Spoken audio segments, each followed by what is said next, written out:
You've got to shoes this bit, Margaret. You've got to shoes it. Well, they've got nice restaurants. Deserve a blooming medal, wouldn't she? So what are we talking about this week, Dom? 60 mountain restaurants. It should sort of pull your eyebrows up, but it shouldn't pull your head off. I think the only dicey thing about this is skiing in a Dirndl. If possible, it's best if you go to a retail. If possible, it's best if you go to a retail store. Make sure Sorry, if possible, it's better to go to a retail. If possible, it's better to go to a shop. So, welcome to the 14th edition of this season's The Whiteout Podcast. I'm Dom, I'm publisher at In the Snow, and we are well and truly into the heart of the snow sports season now. The snow is certainly in great shape as we head into the Alpine Skiing World Cup Blue Ribbon Downhill Weekend. Kitzbuhel, of course, as always. I'm here with my trusty co-host, Rob Stewart, a man that if he was the right age in the 1980s, could have been appearing in the milk tray advert. Rob, how are you? And all because the lady loves milk tray. Yeah, thanks, Dom. Yeah, I'm good, thanks.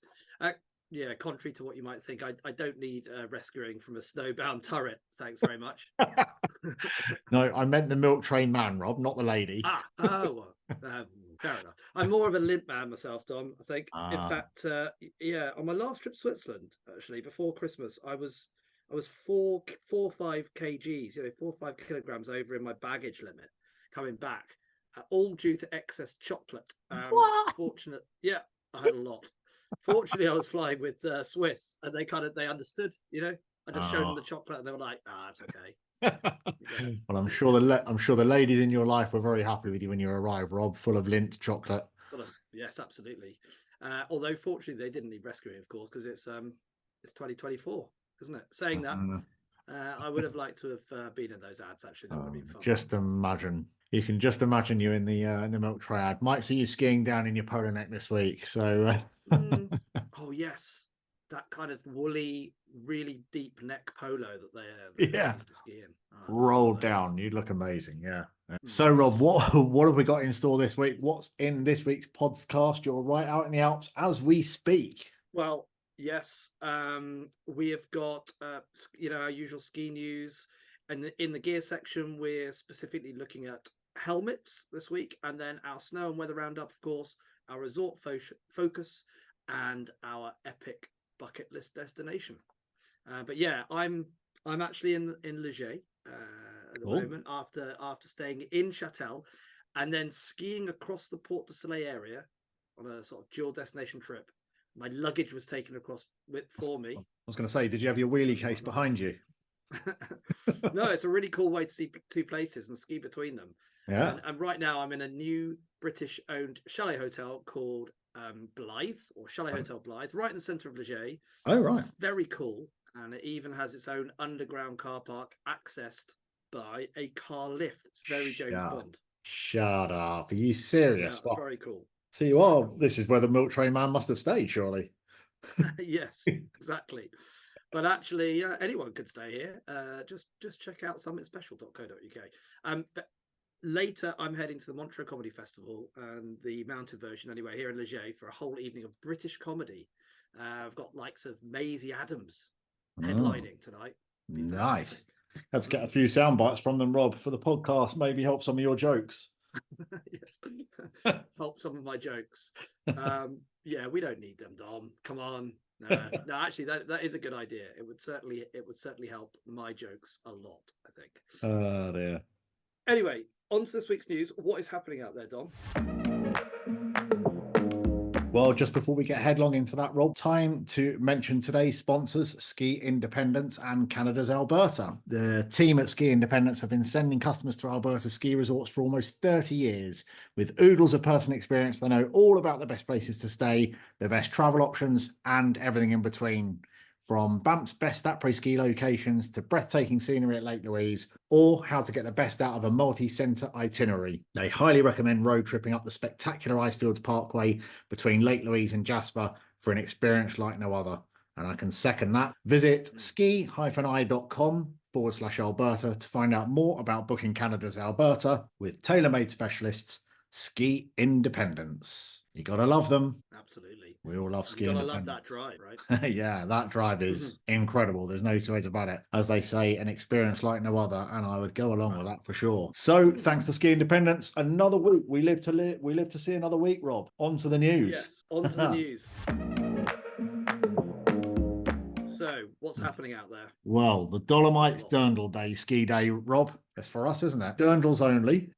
So not for us, but the Italian resort of Val Gardena is celebrating Women's Day on the 8th of March by hosting a women's only race where participants have to wear a traditional South Tyrolean dirndl. All ages are welcome from 18 to 99. Imagine a 99-year-old skiing in a dirndl. She'd deserve a blooming medal, wouldn't she? Jeez. Got to win that just by being out there in a dirndl. Imagine. That would be so cool. So competitors meet at the Beta Salon, I think I've said that right, where they start off with an aperitif with DJ Simon. Lucky them, or maybe lucky Simon, actually. Yeah, exactly. At that point. And then at the finishing line at the end of the race course, there'll be a dice game to play, and the event will conclude with a prize-giving ceremony at 2:30 p.m. Dice game. Yeah. Okay. Yeah, I think the only dicey thing about this is skiing in a dirndl, to be honest. It does sound great, but I would just say I'd like to see a men's version where skiing in a lederhosen is also compulsory. So yeah, congrats to Val Gardena, but let's see this men's race, please, and invite me as well. I've always wanted to ski in a dirndl. Sure. You mean a lederhosen, Rob? Lederhosen. Oh yeah, sorry. I get them confused. It's got me into a lot of trouble that in the past. Yeah, I'm sure. Well, especially late at night, actually. Well, that's your milk tray gig blown out the window now. True. Yeah, I don't care about that. Yeah, Lynn will take me on. That's what I'm aiming for. Yeah, I'm sure. Anyway, after buying 5 kilos of chocolate off them, I'm sure they. Yes. Popular person. Next story, Dom. What's next? Yep. So I saw some of the ski racing from Wengen last weekend, and of course we have Kitzbuhel coming up now. A 12th place for Dave riding and 18th for Billy Major in the slalom. Solid results. What do you reckon, Rob? Yeah, absolutely. I mean, they're probably a bit disappointed by their second runs, but still, it's really good. It's really consistent, and who knows what might happen this weekend? You know, in Kitzbuhel, it's actually Dave's second best result in Wengen. Yeah. So it's very positive. We all know what he's done in Kitzbuhel. So yeah, it was also great to see those two downhill races and the Super G. Amazing conditions in Wengen. There were a few crashes, unfortunately. It's a tough place to race, and we do wish Alex Kilda and Lexi Pinterol well, following some injuries they sustained. But overall, it was an amazing weekend of ski racing. Yeah, absolutely. What else have we got? Well, next news story, Nick Fellows has been appointed director of FIS TV. And, the ski race commentary legend Nick Fellows, if you've watched ski racing on Eurosport for the past 30 years or so, it'd be a very familiar voice.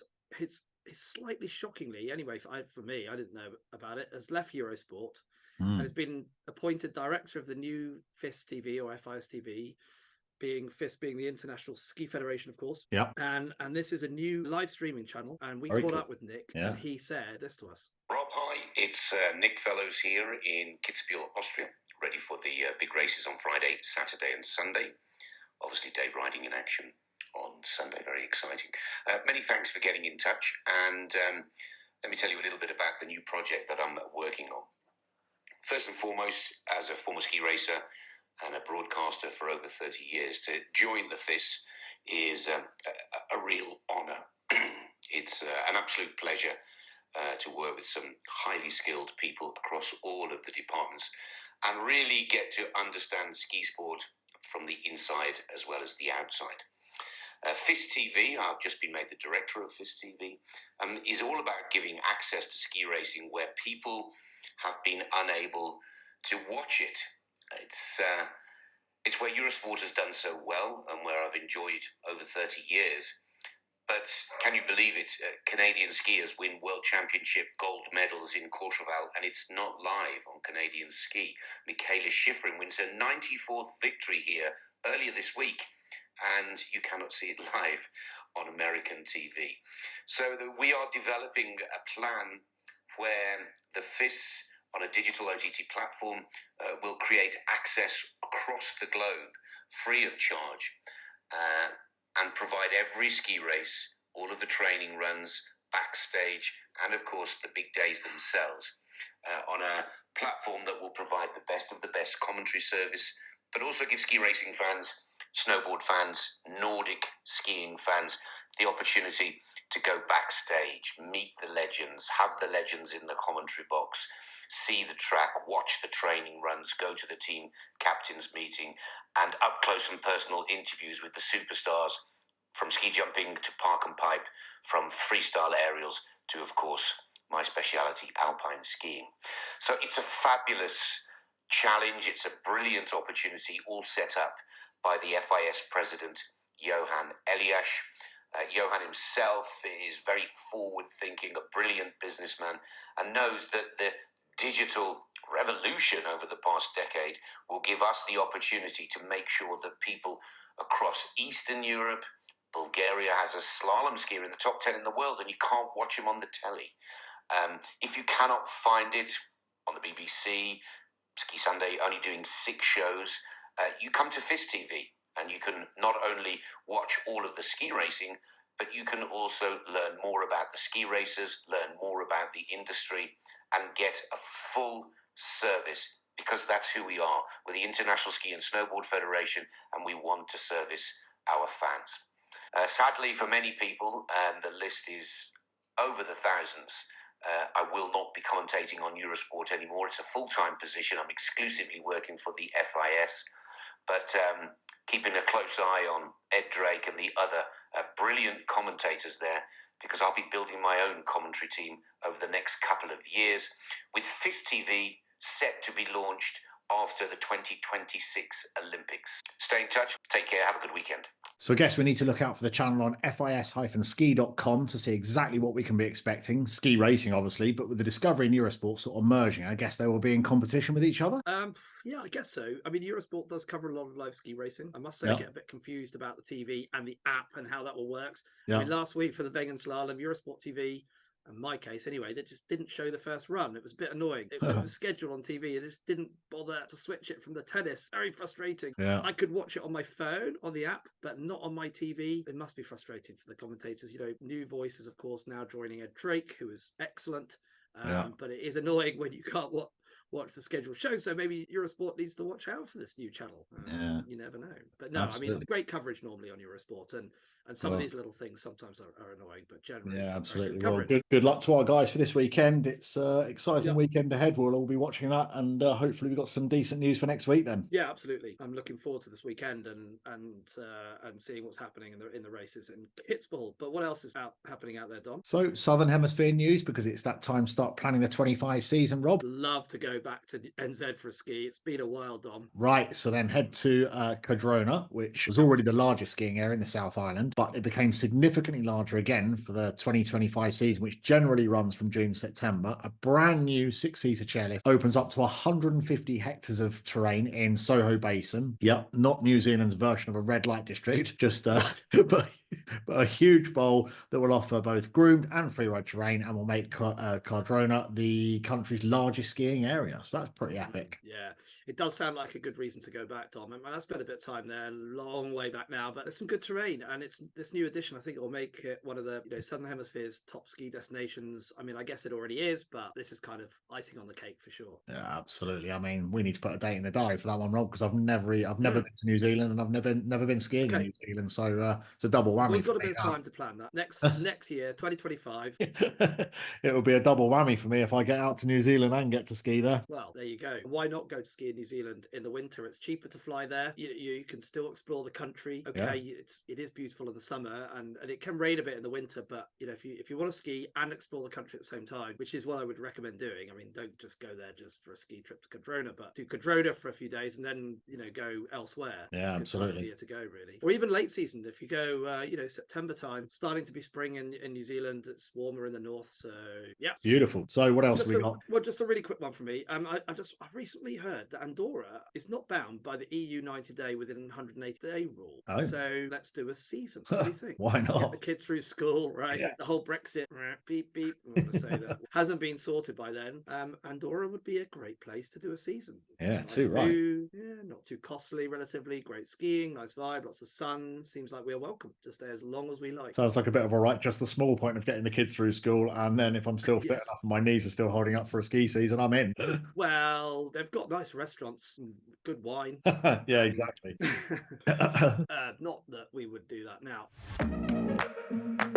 A shout out today to our friends at the Snow Centre Hemel Hempstead, London's closest indoor real snow slope and the largest trainer slope in the country, with a team of highly qualified ski and snowboard instructors running private and group lessons for all ages, a huge 160-metre main slope, family snow fun with the Ringo slide and an alpine theme bar and restaurant. There is something for everyone. Visit thesnowcentre.com for more. Yeah, fantastic facility there, Rob. Love that place. We're up there regularly. I'm very, very lucky for me that it is only about 20 minutes away. So really nice. That's a great place. Really good. And always enjoy going there. Great people, good facility. And yeah, good to get on the snow. So, Rob, you're out in the Alps in a beautiful chalet. Oh, yeah, I really am in a very beautiful chalet. A brand new chalet, Chalet Hotel Blythe, right in the middle of Leger. I've stayed in a few chalets over my time. This one is, I'd say, easily the most impressive for lots of different reasons. But anyway. Here is the snow report in association with Ski Weekends. The flexible ski holiday experts choose from 10 fantastic catered chalets and over 100 hotels in over 40 resorts. You can stay as long as you like with skiweekends.com. Here in Leger, the French Port de Soleil ski area, I mean, I've been in Châtel this week as well. We did have some rain on Wednesday and today. Wednesday to high altitudes, but the snow line is coming down. It's turning to snow. Good. And there's been a lot of it over 1,400 meters as well. Okay. Actually, considerable amounts of snow. And actually, this morning, they've been controlling the snow for avalanches. Okay. It is getting colder, despite the rain. It's still raining at the moment in town, but the snow line is coming down and down. It's forecast to snow in Leger tonight for around 10 to 15 centimeters in the town. So that's the forecast. I look forward to getting a little video clip from you, Rob, when it's snowing. I want to see snow. I don't want to hear about rain. I don't want to hear it. No, I haven't done any video yet, but I'm waiting for tomorrow when the conditions are going to be absolutely brilliant. So that rain and snow has been seen across the French Alps. Anywhere above 1,400 meters, they're going to get a lot of snow. Below that, the piste have been holding up well. I mean, I skied all the way into Leger this afternoon. Cool. Villages and towns, below that level have lost snow. So we'll see what happens in the next week or so, because it is getting colder. A mix of sun and snow is forecast for the coming week in the French Alps. It won't be particularly cold, but we won't see that kind of rain that we've seen here during the last week. Okay, well, that's pretty good news. And I see I've been looking up over in Austria as well. It has remained colder there, and they've generally avoided that rain. Conditions in Kitzbuhel are currently some of the best in years. So we caught up with our friend Heath Judson there, a Brit that has been living there for over 20 years. And this is what he said. I'm up at the top of the Hohe looking over towards Kitzbuhel, where all the preparations for the race are now ready. I turn around and look the other way. There's a whole load of cloud coming. We're going to have another couple of days of snow to top up these brilliant conditions we've got here at the moment. But don't worry, by the weekend it'll be lovely and sunny again. That's great to hear. It's great to hear somebody with their ear to the ground, just like you, Rob, knowing what's going on. So he knows what he's talking about. Yeah, absolutely. And then we also had a look over in Switzerland as well, where the West has had quite a lot of snow above the 1,400 meter level. So that's nice.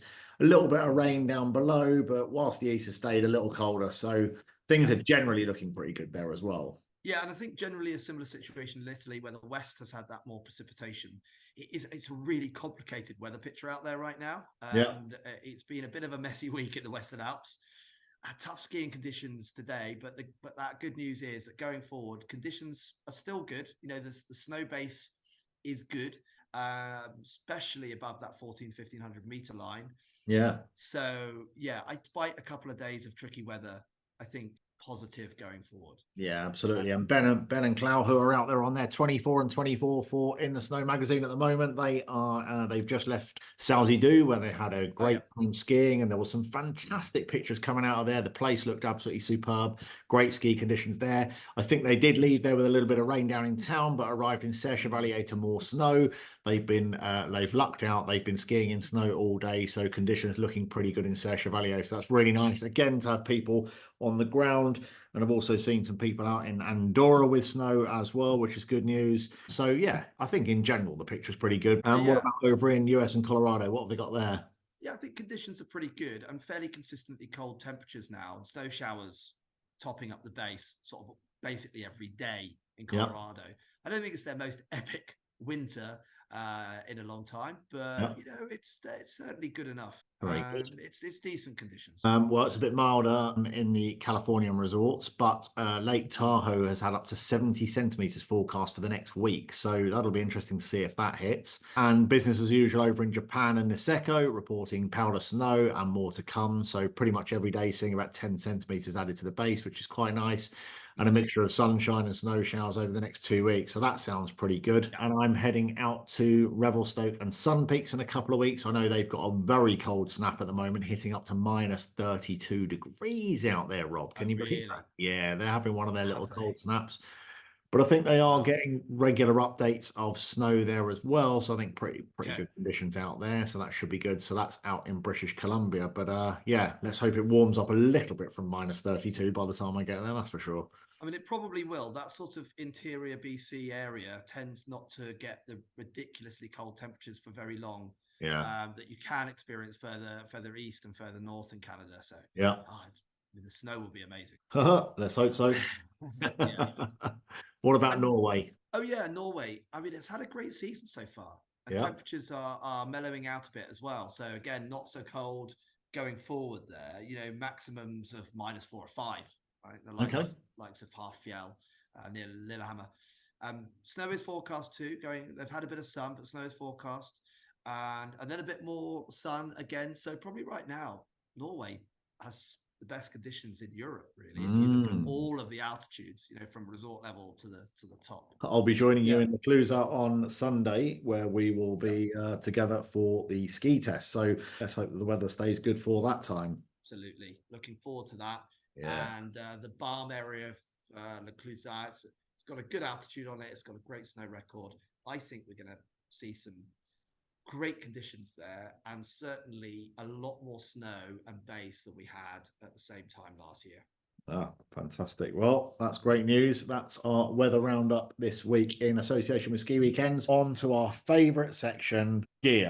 Light's gone. I'm going to change these lenses, people. We love gear. We were at Slide OTS last week where we were getting our hands on all that spangly 24-25 winter gear and the summer gear, of course. What a great week. Yeah, for sure. Great seeing all that shiny new gear. So what are we talking about this week, Dom? Well, this week, Rob, we're going to focus on helmet. One of the most important bits of kit in the skiing and snowboarding toolbox when it comes to both comfort and safety, of course. Yeah, agreed, Dom. Not everyone likes to wear a helmet, I suppose, and I can sympathise with that. I do like to have a choice. I'm glad that I have it, but I see no reason why not to wear one, providing you don't think that you're suddenly invincible and you can travel at speeds that aren't within your limits of your ability level, right? Yeah, absolutely. I just wouldn't go out without one now, to be honest. That's like a car seatbelt for me. Yeah, absolutely. I generally, same for me. Plus, on cold days, they really keep your head snugly and warm. Yeah. So, yeah, let's take a look at some of the different things to consider when buying a helmet. Yeah, so absolutely. So size is the first thing, absolutely key. Getting the right fit is super important, not just for comfort, but for safety too. If you're buying online, just make sure you measure your head. You can get instructions online of how to do that.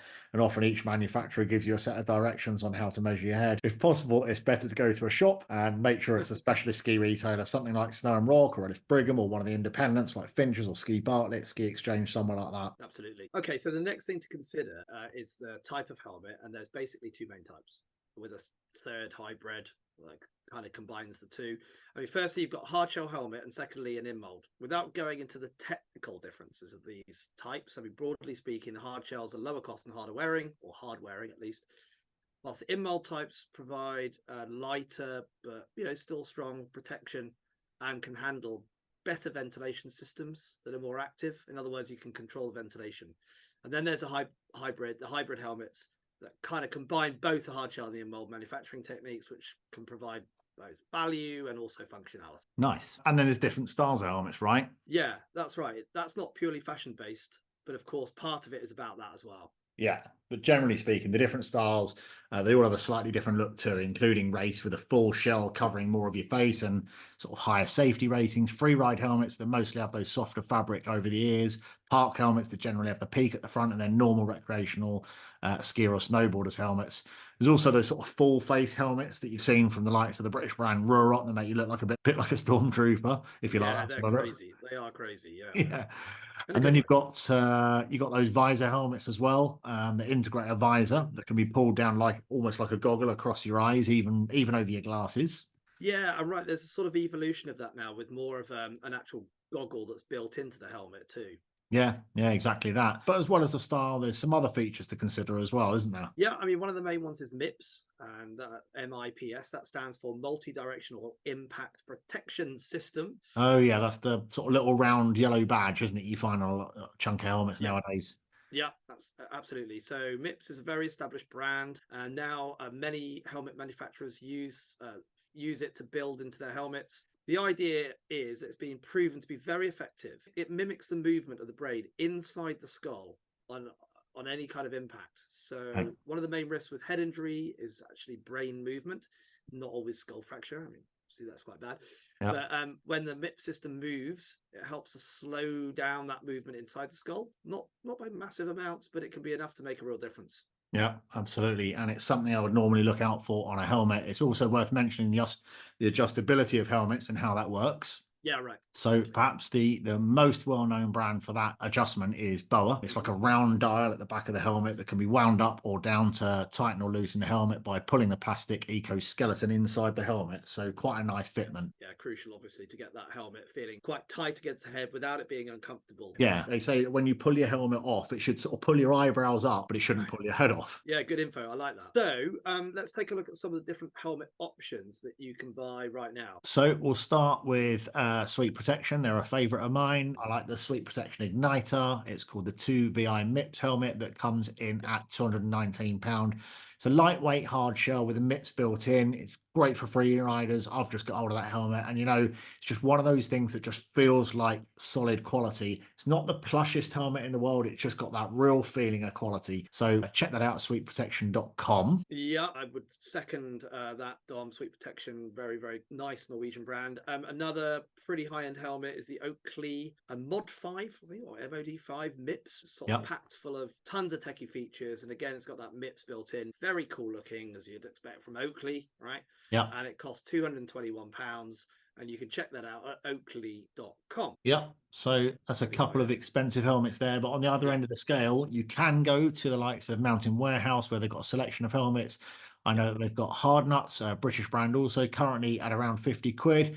Perfectly decent helmet, obviously great value. You can head to mountainwarehouse.com, again, making sure you're getting the right fit. Obviously it doesn't offer the protection of something like MIPS, but it is still a great helmet and highly recommended. I mean, it does the job, absolutely. Yeah. Okay, good advice there. And remember, spend as much as possible in your price range. Yeah. And be 100% certain it fits. It's not just buy any old helmet and slap it on your head. It's not worth wearing if it's not going to fit properly. Yeah, I'd agree with that. A well-fitting helmet that's cheaper, maybe, if you like, is better than an expensive helmet that doesn't fit. 100%. Yeah, look out for the tech. If you can spend that extra money to get the MIPS version, it's definitely worth looking out for. Yeah, absolutely. So that's our helmet roundup for this week. We're always reviewing lots of helmets online and on our YouTube channel In the Snow Mag. So plenty of helmets where you'll see Rob with helmets on and off his head, some that fit, some that don't. But you always look very cool in them, Rob, for sure. That is a lot. No, I'm thanks, Dom, but I no. Anyway. So what have we got in our resort spotlight this week, Rob? Oh yeah, well, we are going to take a look at Kitzbuhel because we've got that big race weekend coming up, the famous Hahnenkamm, of course. We thought our resort spotlight this week should be Kitzbuhel. It's a classic Austrian ski resort. It hosts the toughest men's downhill race on the World Cup circuit. Yeah, amazing place. I've been there many years ago. I'm sure you've been there, Rob. Yeah, I've been there a few times over the years. I mean, I love the history there and the skiing culture. It's kind of totally embedded in the town and the people. The atmosphere in the town centre is great. There's lots of partying too, but it doesn't need to get too crazy. If you don't want it, you can avoid all of that. It has become pretty upmarket, and there's some serious properties around. Yeah. But there are alternative villages staying close by as well if the Kitzbuhel budget is a little bit too much. And I don't know if you've seen it, but there's a Netflix thriller. I think it was out last year, called Ah, Kits. You yes, should check that out because it kind of. I it's do really remember interesting. that. I do remember that. I've not seen it, but I have. Yeah, I've seen that on Netflix. Now you come to mention it. So let's look at some of the facts then. We are looking at Kitzbuhel, 233 kilometers of skiing. They'll probably be on the wire telling us it's 237 or 239 or something, as resorts normally do. 181 of them being marked and groomed. The rest are left ungroomed and are marked as ski routes. There's 58 ski lifts, and it's one of the world's most modern lift systems. 60 mountain restaurants. 60 mountain restaurants! Oh my God! Across 3 separate mountain ranges. That's a lot of mountain hot restaurants, isn't it? Tell you what, we'd have to go there on a big food quest. Of course, this is all linked up to the ski vault, which means even more ski lifts, 82 in total, and marked trails in several resorts, including Brixen, Almal, Going. Is it Going? I think so. Or Going. Hopfgarten, Itter, Kelschau. Is it Kelschau? They're all going to be ringing me up. Schaffau, Sol, and Westendorf. Yeah. There you go, Rob. I managed to crack that. Well done. I'm glad you had that bit to do. Yeah, incredible area. Actually, I learned to ski in Westendorf. Back then, it was basically just a couple of chairlifts, and certainly not linked to anything else. But now it's bang in the middle of that, one of the world's largest skiing areas. Yeah, ski vault is the longest ski circuit in the world. It's 88 kilometers long and takes in 14 villages. It's mega. Yeah, a lot. So what about skiing in general, Dom, around Kitzbuhel itself? Well, huge area, lots of nice intermediate cruisy red runs, and despite the famous Hahnenkamm race held on the strafe of slope, which is marked black and is very steep in places, most of the skiing is very accessible for good intermediate skiers and snowboarders. There's a good nursery slope in town with 3 lifts, and then several long blue runs from the Hahnenkamm and Kitzbühel Mountains, the latter with a family skiing area at the top. The area has really extensive stonemaking, and despite its relatively low altitude, the town is just below 800 meters, and the peaks are topping out at around 2,000 meters. But don't let that put you off, because these lower altitudes in Austria do get the snow, and it's further east than the French Alps or Switzerland, and that does make a difference. There's some good off-piste to be found following fresh snow too. The only thing is that by April, things are winding down a bit here on the skiing side. Spring does come a bit earlier than the higher resorts further west. So, Rob, what about the town itself? I have very fond memories of the town. Yeah, lots of atmosphere, very old town centre with traditional Austrian architecture, very upmarket shopping, lots of wellness facilities. They're very into that there.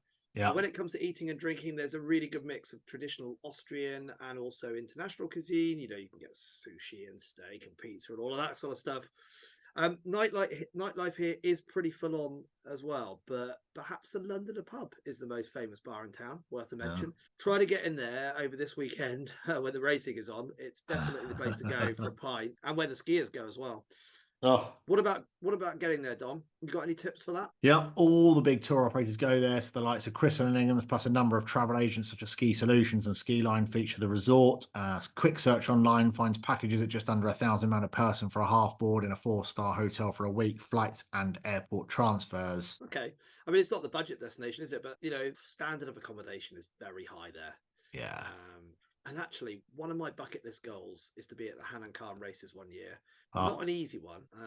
It's so busy over this weekend. As I'm going to be in St. Gervais this weekend, it's a tricky one. But maybe next year, Dom. Absolutely. Yeah, absolutely. It's definitely one for my bucket list. I see those races and I just think the excitement and the atmosphere is just incredible. There's no two ways about it. So I would love to be at that for sure. But I know it's pretty tough to get to that Hahnenkamm race. Yeah.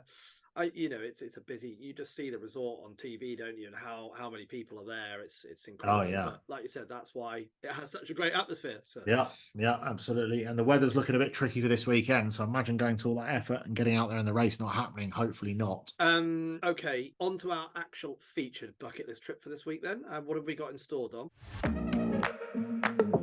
Bucket list trip for this week, Rob, we are talking cat skiing. So this week we're going to have a look at cat skiing, what it actually is, the best bits and maybe the challenges, and then also a few spots where you can actually do it, Rob. Yeah, I mean, often cat skiing is called the poor person's heli skiing, right? But I think there's more to it than that.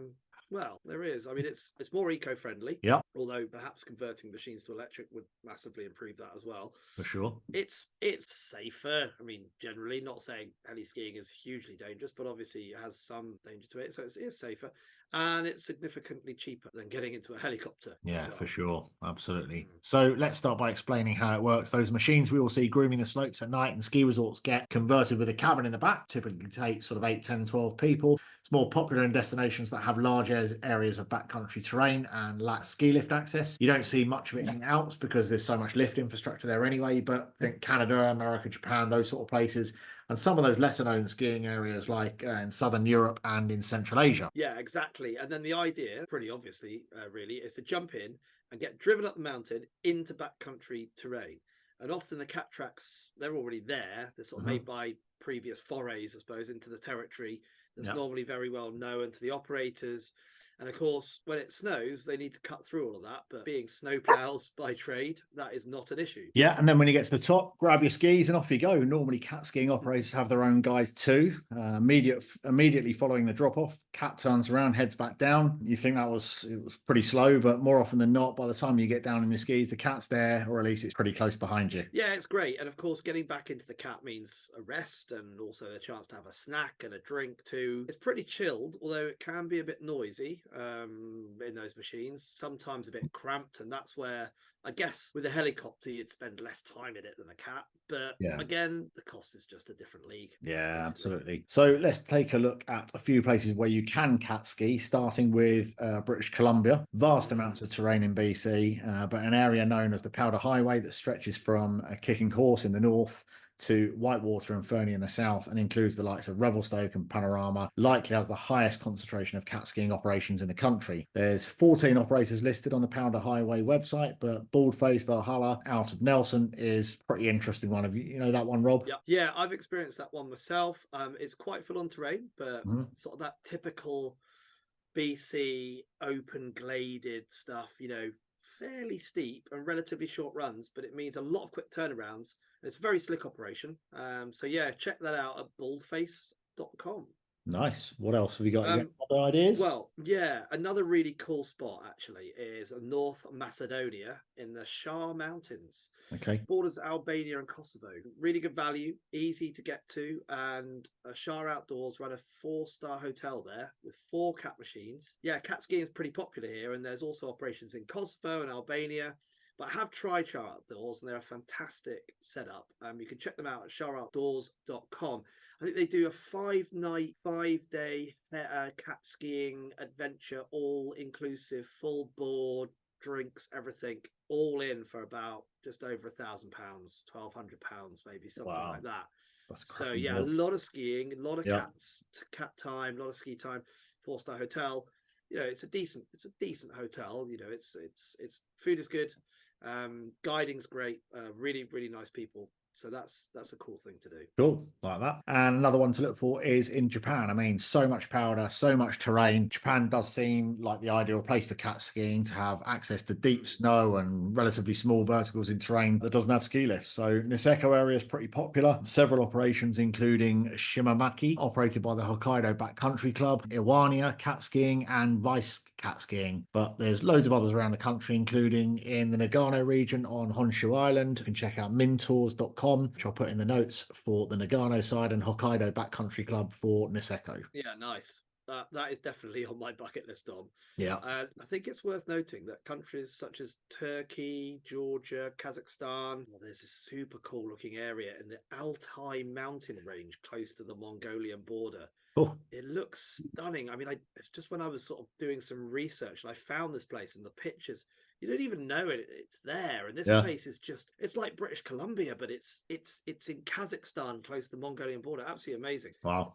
Yeah, check that out at heliski.kz. A few years ago, I was actually invited to Russian Siberia, and I that looked interesting. I never went there. Right now, it's a no, it's impossible really, but that looks super. It looks super interesting as well. Yeah, fantastic. Very good stuff. I mean, obviously, Catskiing is suited to skiers and snowboarders that want to access the backcountry terrain. So that's to be taken into consideration. But if you want an adventure and don't have the deep pockets required for heliskiing, this is a really good option. So there you go, Rob. That's it for another week. Catskiing, an awesome snow roundup of where's best to ski right now, which you can also find on inthesnow.com, regularly updated, and a spotlight on Kitzbuhel, the best ski helmets. What more can anyone ask for in a podcast? Yeah, you're right here, Dom. And listeners, don't forget to subscribe so you can get pinged when the next episode comes out. And do us a favor, leave a review. It keeps us bringing you the best ski podcast in the world. Oh, big words, Rob. So very good. Good to catch up, Rob. Looking forward to talking next week when we'll have had lots of adventures under our belt. We'll have tested hundreds of pairs of skis and lots more info for our listeners. Yep, don't forget to subscribe. And we look forward to talking next week. Rob, have a good, safe ski. You too, Dom. I'll see you on Sunday. Have a good one. Mais non, talkie-walkie. Pretty sure it's called a walkie-talkie, mate.